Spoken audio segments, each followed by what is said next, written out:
Saludos amigos. En un número anterior estuve explicando cómo escribí mi primer libro en 1964 titulado Libertad Sindical. El publicar un libro me entusiasmó. Había vendido 3,000 ejemplares, dentro de eso especialmente para trabajadores del campo y la ciudad. Tuvo muy buena recepción de parte de los trabajadores azucareros, de las ligas agrarias cristianas. Estuve en Puerto Rico y vendí algunos libros. También estuve en Venezuela, donde pude vender algunos de mi primer libro sobre libertad sindical. Hoy voy a hablarles sobre mi segundo libro. Entusiasmado por el éxito, tanto en la venta, pero especialmente por la aceptación de trabajadores que leyeron el libro La Libertad Sindical, me lancé a escribir mi segundo libro. Previamente había hecho encuestas con trabajadores, siendo yo director del Instituto Nacional de Formación Agraria y Sindical, INFAS, órgano de educación de la CAS, de la Confederación Autónoma de Sindicatos Cristianos, y habiendo realizado cursillos sindicales en Santiago, en un local que tenía el padre Manuel González Quevedo en Santiago, en la avenida Inver, y cursos que organizamos en el Santo Cerro, especialmente para dirigentes agrarios de la Federación Dominicana de Ligas Agrarias Cristianas, FEDELAC. Esas encuestas yo les preguntaba a los trabajadores qué temas le interesan a ustedes conocer, estudiar, leer, y en la mayoría de las respuestas era que ellos querían aprender a cómo se forma un sindicato o una liga agraria. ¿Cuáles son los organismos de dirección de una organización sindical? ¿Y qué tienen que hacer especialmente los jóvenes y las mujeres dentro del sindicalismo? Así comencé a escribir mi primer libro y en 3 meses pude recopilar las informaciones necesarias para elaborar ese libro. Se llamó Manual de Sindicalismo. Es un libro para que personas que no han pertenecido a sindicatos o que quieran conocer el movimiento de los trabajadores, el sindicalismo, entonces puedan tener un libro que los orientara. Así escribí mi segundo libro, Manual de Sindicalismo.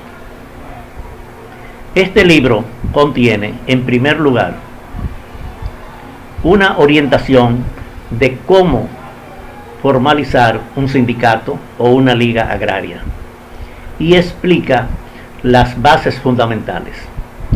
¿Qué es lo que se necesita? Entonces, ahí se explica que para hacer un sindicato hay que realizar una asamblea constitutiva. Esa asamblea constitutiva quiere decir es la primera asamblea que hace el sindicato o la liga agraria para constituirse, para formarse. Y en esa asamblea se deben discutir, analizar y aprobar los estatutos. Además de eso, se elige la junta directiva, se establece cuál es el pago que hay que hacer como cuota para afiliados. Estos pasos son normales tanto para un sindicato como para una liga agraria. Esta es la parte inicial del manual de sindicalismo. Entonces se muestra en el manual un modelo de asamblea, un modelo de estatutos y además de eso, de el acta que se debe hacer en la primera asamblea y quiénes deben firmar esa acta. Esta es la introducción, la primera parte en el libro Manual de Sindicalismo. La segunda parte se refiere a cuáles son los organismos de dirección de un sindicato o una liga agraria. Y se explica que el organismo legislativo, quiere decir que hace las leyes de la asociación, es la asamblea. Y que las asambleas, para tener validez, debe estar presente por lo menos la mitad más uno de los miembros afiliados. Y esa asamblea es que elige la junta directiva. Ese es el poder legislativo, que es que elige a el organismo de dirección. El organismo segundo, además del organismo legislativo, que es la asamblea, entonces el poder ejecutivo. ¿Qué es el poder ejecutivo? La junta directiva. Y la junta directiva o comité ejecutivo o la directiva es el organismo ejecutorio. Quiere decir, la asamblea elige y decide las leyes de la asociación y la directiva está para ejecutar esas decisiones de la asamblea. Y se establecen en los estatutos cuáles son las funciones del presidente. Por ejemplo, en cada organización que hay un presidente, el presidente preside las asambleas, las reuniones de la directiva. Esa es la primera tarea del presidente, presidir. Además de eso, firma. Si hay una cuenta bancaria, el presidente debe firmar junto con el secretario de Finanzas. Y además de eso, el presidente convoca, quiere decir, es el que hace la convocatoria para las reuniones. Normalmente estamos hablando en un sindicato o en una liga agraria. Después, si hay presidente en un sindicato, los estatutos tienen que establecer muy claramente cuál es la función del presidente y cuál es la función del secretario general. Si no hay presidente, entonces el secretario general es quien hace las veces de presidente, quiere decir, preside, convoca y firma. Después está el secretario de organización, que es el encargado de organizar, de buscar nuevos afiliados, de establecer en las reuniones si hay quórum o no hay quórum, de llevar un libro donde consten todos los miembros afiliados con su nombre, su cédula, su dirección, teléfono, correo electrónico si tiene, y eso es el organizador.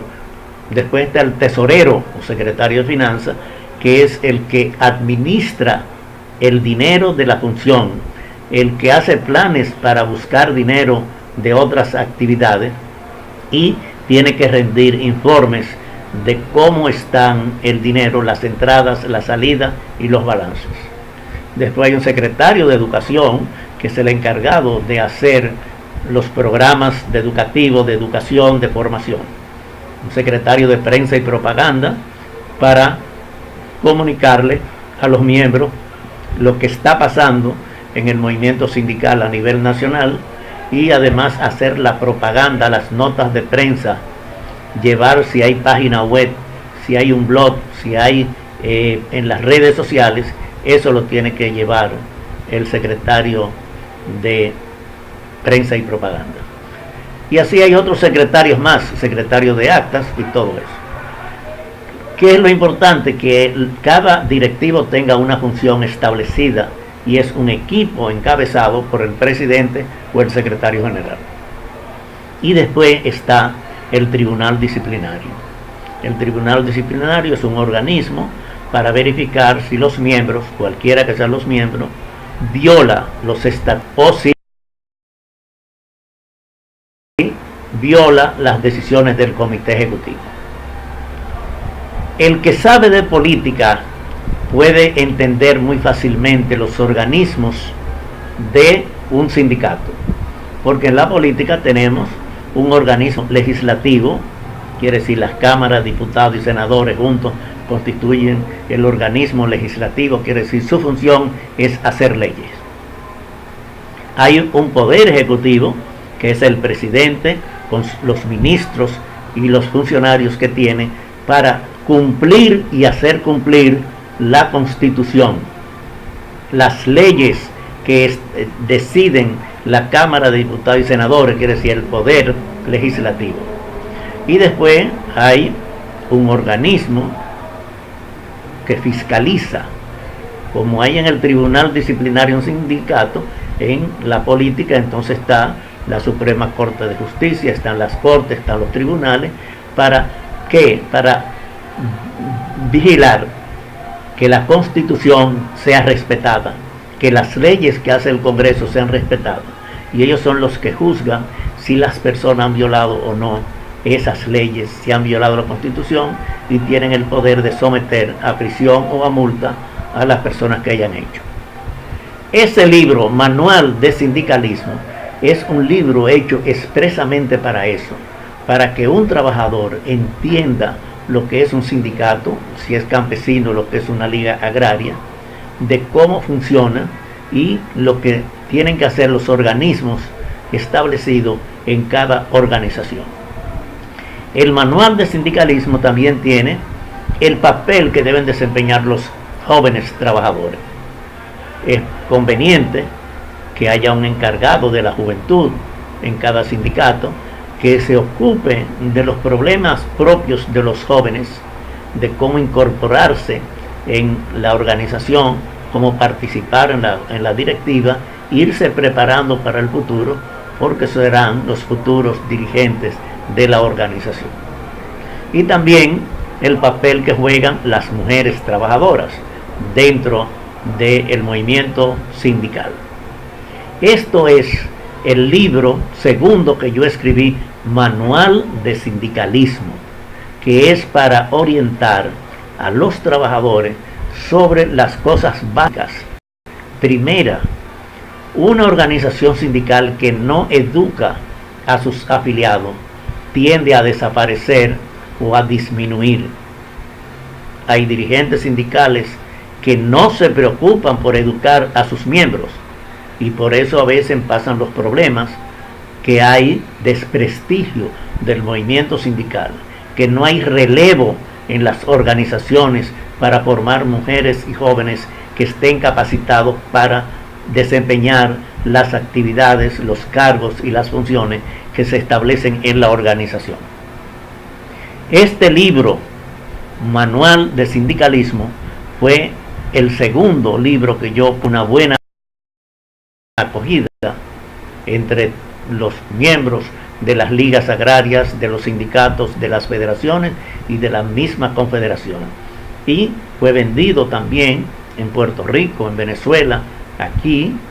Normalmente los libros yo los vendo directamente, no en librerías, sino en reuniones, en actividades, en encuentros con los propios trabajadores. Ese segundo libro, Manual de Sindicalismo, para mí fue muy importante porque me encontraba en muchas reuniones, asambleas, cursos, conferencias con trabajadores del campo y la ciudad que me decían: profesor, he aprendido sindicalismo porque usted me ha enseñado las cosas básicas y lo estamos aplicando en nuestra organización. Los libros tienen funciones diferentes. Hay muchos libros que son para entretener, otros que son de carácter político o económico, pero yo escribo libros de interés social que le interesen a los trabajadores del campo y la ciudad, no para tratar cosas de ficción, sino de realidad, del realismo crítico. Quiere decir ver la realidad y escribir en forma crítica para que las personas, los trabajadores, se puedan comprometer con su organización. En aquella época, cuando se escribió ese libro, Manual de Sindicalismo, el sindicalismo ocupaba un lugar muy importante en el país, porque era un sindicalismo combativo para confrontar a los gobiernos, para confrontar a los empleadores y para defender los derechos y las libertades de los trabajadores. Y ese libro contribuyó mucho a la formación y a la educación de muchos dirigentes sindicales de nuestro país y de otros países también, porque era un manual práctico que enseñaba las cosas, digamos, el ABC, o sea, la iniciación del sindicalismo. En otro programa trataré otros temas más sobre cómo he escrito mis libros, y hoy les he hablado a ustedes de mi segundo libro, que fue Manual de Sindicalismo. Hasta una próxima ocasión.